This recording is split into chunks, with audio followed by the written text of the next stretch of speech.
On this edition of Early Look, I'm going to be taking a look at the UFC Paris co-main event between Nassourdine Imavov and Brendan Allen. My name is James Lynch. If you've never watched the show before, I'm going to go through a bunch of different stats, a bunch of different intangibles. Then I'm going to give you my prediction for this fight at the end. Some of this stuff may have relevance, it may not, but what I want to hear from you at the end of this video in the comments is your prediction for this fight. Would love to hear from you. I don't just want to pick. It's easy to pick fights. It's harder to predict them. So I would like it if you could do that at the end of this video. As we always do here, let's do a quick tail of the tape between these two. Again, co-main event of UFC Paris. The main event is Renato Moicano and Benoit Saint-Denis. I've already previewed that here on Early Look, so you can go check that out here on the channel. But right now, this Russian sniper, Nassourdine Imavov, is 14-4. He is 28 years old, 6'3" with a 75-inch reach. Brendan Allen is 24-5. He's 28 years old, 6'2" with a 75-inch reach. So they're pretty similar. If you look at like the age, the height, and the reach, Allen's got more fights, but overall, like, you know, as far as the body, physically and everything else, they are pretty similar overall, which is why this fight is awesome. The only bummer about this fight is that it's not 5 rounds. I wish this fight was 5 rounds because it's got a lot of implications in the division. You can see there 3 rounds per Tapology. I haven't heard otherwise, so we're going to stick with 3 rounds. Let's start first with the French fighter / Dagestani fighter, Nassourdine Imavov. I mentioned it there, 14-4. He's got 6 knockouts, 4 submissions, and 4 decisions. He's 28 years old, 6'3" with a 75-inch reach. So he's only 1 inch taller in this fight. They're pretty much even as far as physically and all that. He's the number 4th ranked middleweight. I don't know the name of the gym he trains at, but he's now working with Nicholas Ott. He did that before his last fight against Jared Cannonier. And that's obviously a change from Fernand Lopez and MMA Factory, where he'd been for many years. And I did notice on his Instagram today as I was prepping for this, and we're recording this on, what's today, August 22nd, I did get a bit of work in with Khamzat Chimaev. So we'll see if that pays dividends or not. But yeah, I thought that was kind of interesting. Imavov did not have an amateur debut, went straight to the pros in February of 2016, made his UFC debut in October of 2020. And then, that's sort of some stuff there. He's 5-2 in the UFC with 1 no contest. He's got 3 stoppage victories. Some notable wins include Edmund Shabazian, Joaquin Buckley, Roman Dolidze, and Jared Cannonier. He's got some losses. This one's always a weird one for me. Phil Hawes, kind of weird that he lost because Hawes obviously, lost a bunch of fights after that. And then Sean Strickland, which we should mention was a light heavyweight fight, and that was on short notice. It's weird they say middleweight on here, but it was 205 pounds, as you can see. And not a bad loss to have, considering what Strickland had done after that fight. Imavov has not had any major layoffs. He hasn't had any major injuries. The only close fight he's had in his career was the Phil Hawes one. And if you go look on MMA Decisions right now, and why don't we go do that? MMA Decisions, really good site for seeing the media scorecards for certain fights. And I always mention it on here. This isn't the be-all, end-all. It's just something I like looking at when it comes to past fights. So if you look at the fight here with Phil Hawes, it was a majority decision loss. You can see here, most people felt like Hawes won. Majority did think that way. 2 scored it a draw, and only 3 scored it for Imavov. So kind of interesting there when you look back on that. What else can we say about Imavov?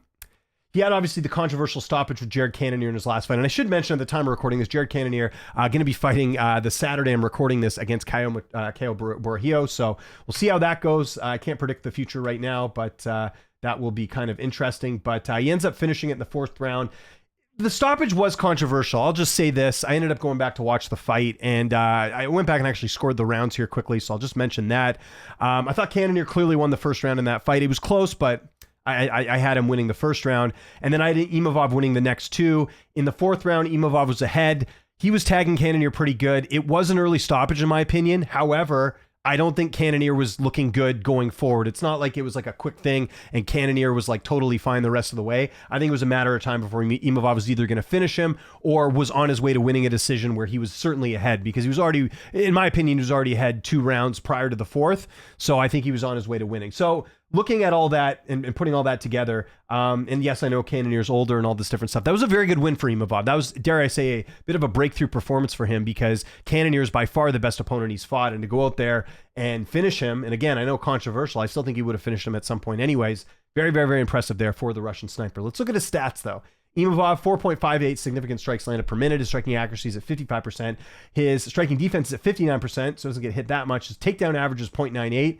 Takedown accuracy is at 36% and 74% takedown defense, which is interesting in this fight because we know Allen's got a good ground game, and his sub average is 1.3. So that's pretty much everything you need to know about Nassourdine Imavov going into this fight. But now let's talk about his opponent, Brendan Allen, who is on quite the win streak. And I actually really like this fight a lot because, it's going to be big implications in the middleweight division. So I mentioned it there. Brendan Allen is 24-5. He's got 5 knockouts, 14 submissions, and 5 decisions. He's the number 7th ranked middleweight. He's 28 years old, 6'2" with a 75-inch reach. He's the former LFA middleweight champion. He trains at a Killcliff FC. He's got a BJJ black belt under Daniel Vanderlei. That's back when he trained at Rufasport. He's got performance of the night 3 times against Christoph Yako, Andre Muniz, and Paul Craig. He's got the second most submission wins in UFC middleweight division history at 6. I think Gerald Mershard, his good buddy, is actually the one who holds that record of most submission wins. Allen never made an amateur debut, went straight to the pros in March of 2013. Did have an amateur debut amateur debut in March of 2013, made his pro debut in August of 2015, and then made his UFC debut in October of 2019. That was just a few months after he won on the Contender Series over Aaron Jeffrey, which, Aaron's had some pretty good success outside of losing this fight, so that's a pretty good win that has aged quite well. Allen's got a few notable wins in the UFC. I put Kevin Holland on here as a notable win just because we all know who Kevin Holland is. Andre Muniz was ranked at the time. That was a very good win for him there. Paul Craig obviously ranked, good win there too. He finished him. And then Chris Curtis in his last fight getting a split decision victory in that fight. Some notable losses include Sean Strickland, and Chris Curtis. Those are the only 2 losses he's had in his career. I did want to mention 2 other losses he had, and obviously fighters can get better, but these are notable because they're still in the UFC. He lost a decision back in 2017 to Eric Anders, and he also lost to Anthony Hernandez. I wonder if we'll get that rematch someday, because obviously Hernandez is doing doing some very impressive things in the weight class as well. So overall, Brendan Allen, bit of an up and down career, but lately it's been a lot of up. Nice win streak heading into this one. He's got a win streak of how many fights? I'm trying to remember here. 1, 2, 3, 4, 5, 6, 7 fight win streak heading into this fight. Very impressive. Allen's never had any major layoffs. He's never had any major injuries. And like I said, he hasn't had any close fights really. All his decision wins like Malkoun and Soriano, they were decisive wins there for Brendan Allen in his career. Went back and watched the Chris Curtis fight before this one. A lot of people weren't impressed with that victory in the sense that, he didn't really like he won the fight, but it wasn't like a fight where like he made a statement or anything, he didn't finish Curtis. Granted, Curtis is tough to finish. But it wasn't like there were any 10-8 rounds or any fights or any point in the fight I thought where he was close to finishing Chris Curtis. I went back and watched the fight. You guys can too, but I basically had the first round for Allen. I had 2 and 3 for Chris Curtis, and I had rounds 4 and 5 for Allen. So I had Allen winning 3-2. Wasn't like I said, if it was a dominant win, it would be like 4-1 or 5-0. It ends up being 3-2 on my scorecards. Would love to know your scorecards for that fight, maybe in the comments. Wasn't overly impressed with that win with Brendan Allen, but hey, this is why he's got this opportunity against Imavov. If he can go into enemy territory, because obviously Imavov's French, and win this fight, that's going to be huge for his career, and there could be title implications here with the win streak he is on. Let's talk about Brendan Allen's stats.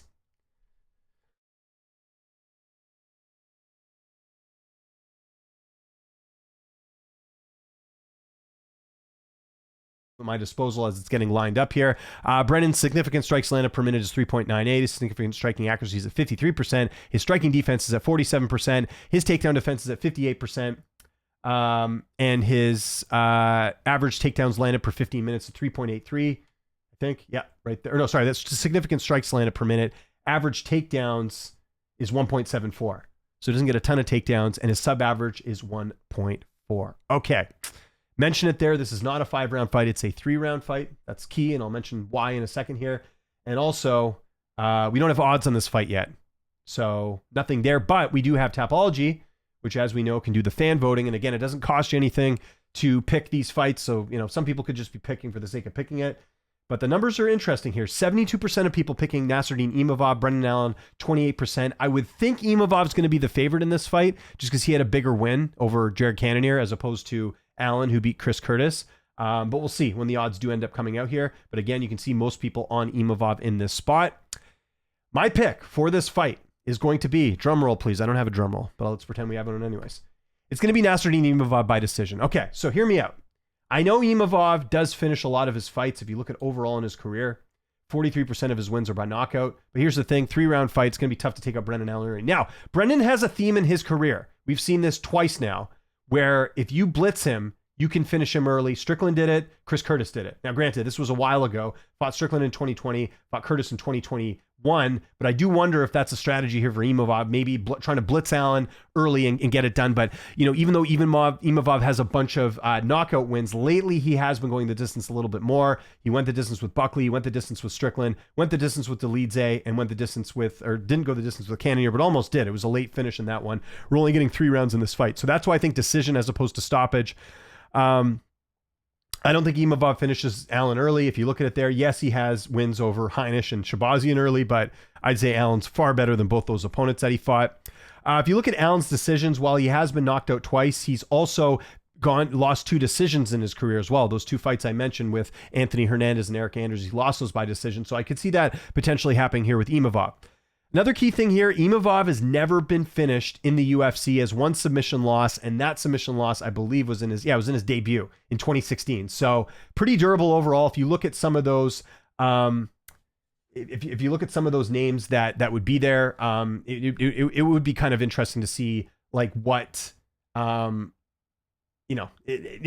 would be kind of interesting to see like if Allen's able to go out there and get it done. But overall, you can see it there. Imavov pretty durable against some of the guys he's fought, like Cannonier, and who else has Imavov fought that has some power? Delidze's got power. We've seen him get finishes. Strickland, not a big finisher. Buckley's a finisher, right? So that's what I'm saying. Like, those guys weren't able to finish him. Maybe that will happen there. Another thing to just consider, this will be in Paris. It's going to be a pro Imavov crowd. Maybe that helps him, maybe it doesn't, but that's always nice. Doesn't have to travel very far. Allen's going to have to do all the traveling, and Allen's a pretty big middleweight, so for him to cut and all that, he's going to have to factor all that in with the travel. And like I said, I thought Imavov looked good in the Cannonier fight, even though it was, a little bit close. Like I said, I had Cannonier winning that first round. I still think Imavov leveled up, and I think he leveled up in the Delidze fight too. That was very impressive as well. So yeah, that's my pick. Nassourdine Imavov winning this fight by decision, and I think this will set him up for a nice run to the title after this. So I want to know what you guys think in the comment section below. What is your prediction for this fight? Let me know in the comments. Follow me on Twitter, TikTok, Instagram, @LynchOnSports. My name is James Lynch. Thanks so much for watching, and I'll see you next time.